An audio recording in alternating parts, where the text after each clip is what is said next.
Un hombre que ha aunado siempre, con una peculiar genialidad, a mi modo de ver, teología y comunicación, profundidad y sencillez, ser testigo de la fe y ser al mismo tiempo educador, obispo y por lo tanto maestro, pero al mismo tiempo también educador, metiendo las manos en harina en las articulaciones concretas de la fe con la vida cotidiana.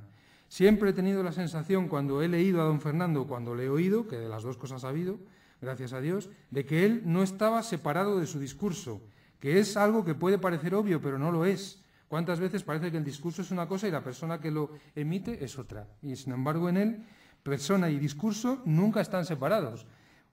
A lo mejor en otros tampoco está, pero da la sensación. Y en él es que encima da la sensación de que no está separado.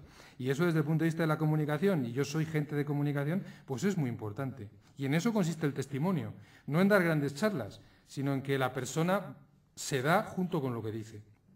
La capacidad suya para entrar con la luz de la fe y de la razón en los recovecos de la vida personal y social. Y solamente enumero algunas de las cosas que don Fernando se ha atrevido, porque hay que decirlo así, se ha atrevido a afrontar en estos años pasados. La cuestión, por ejemplo, de la relación que podía haber entre el terrorismo y ciertas ideologías, tanto de la izquierda radical como de cierto nacionalismo radical.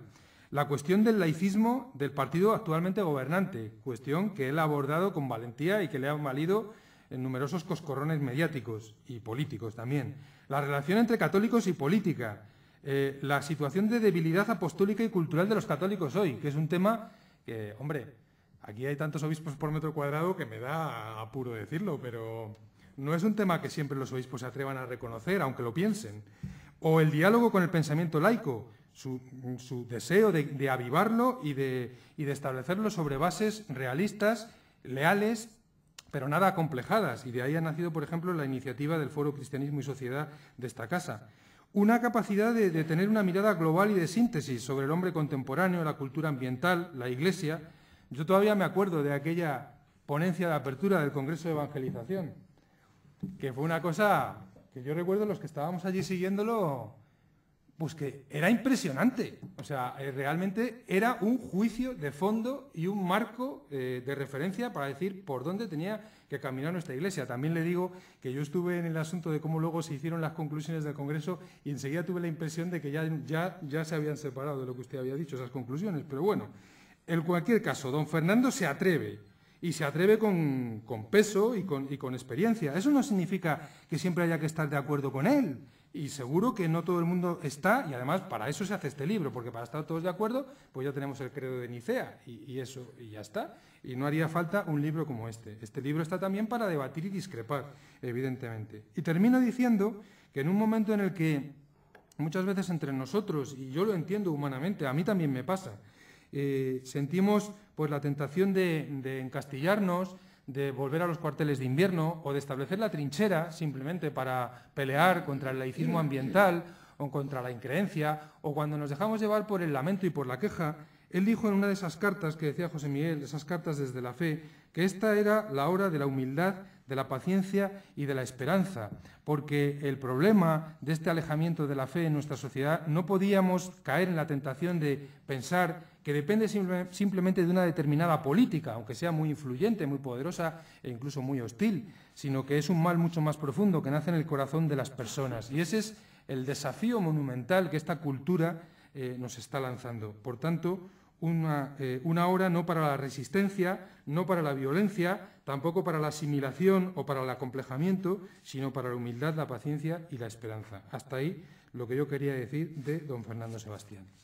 Y ahora habíamos pensado pues tener un pequeño diálogo en el que casi yo, lo primero que le voy a pedir, porque si no parece que es que yo le voy a llevar por todos los lados, que él nos diga mínimamente de dónde ha nacido este libro. José Miguel ya lo ha esbozado, pero cuál es el corazón, digamos, de su preocupación. Y yo luego le voy a lanzar unas cuantas preguntas que a mí me han surgido al hilo de la lectura del libro, pues para que desarrollemos este evento. Así que le pido una primera intervención que no sea muy larga y así conversamos.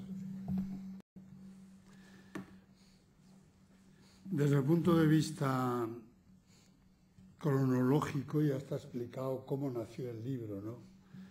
Nació como el intento de recuperar aquel libro del 90 yo me puse a hojearlo, a ver cómo podía actualizar aquello, y tuve una sensación muy curiosa de ver cómo, sin darnos cuenta, estábamos viviendo ya una situación espiritual y pastoral muy diferente. Es decir, yo percibí lo rápidamente que cambia nuestro contexto espiritual.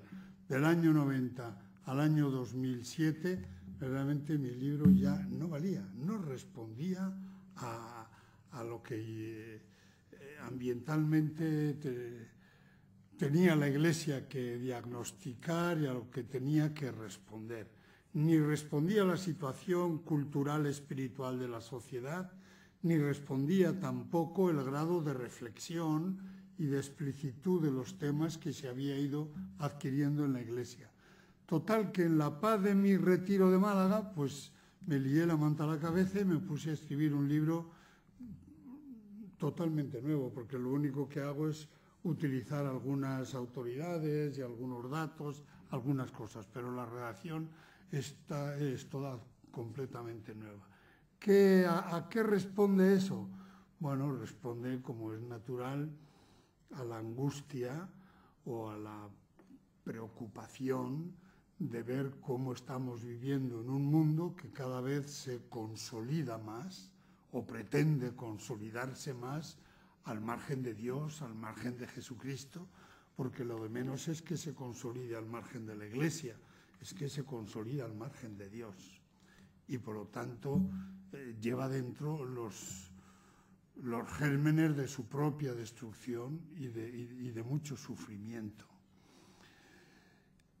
Yo percibí con mucho eco dentro de mí las palabras de Juan Pablo II al principio de aquel novenario de años para la evangelización de América en el año 83, que fue cuando él empezó a hablar profusamente de nueva evangelización, refiriéndose en un primer momento a la evangelización de América. A los pocos años, en una carta dirigida a los presidentes de las conferencias episcopales de Europa, pasó el lema a las iglesias europeas. Y he visto también cómo, de otra manera, con otro estilo, el Papa Benedicto XVI ha asumido muy seriamente esta consigna de la nueva evangelización, cristalizándola en el nuevo dicasterio dedicado a la nueva evangelización. Pero es que todos sus escritos manifiestan una preocupación no siempre explicitada, pero sí estrictamente evangelizadora. El Papa desarrolla los temas y los desarrolla con las actitudes que la misma reflexión te hace ver que está exigiendo una pastoral de evangelización.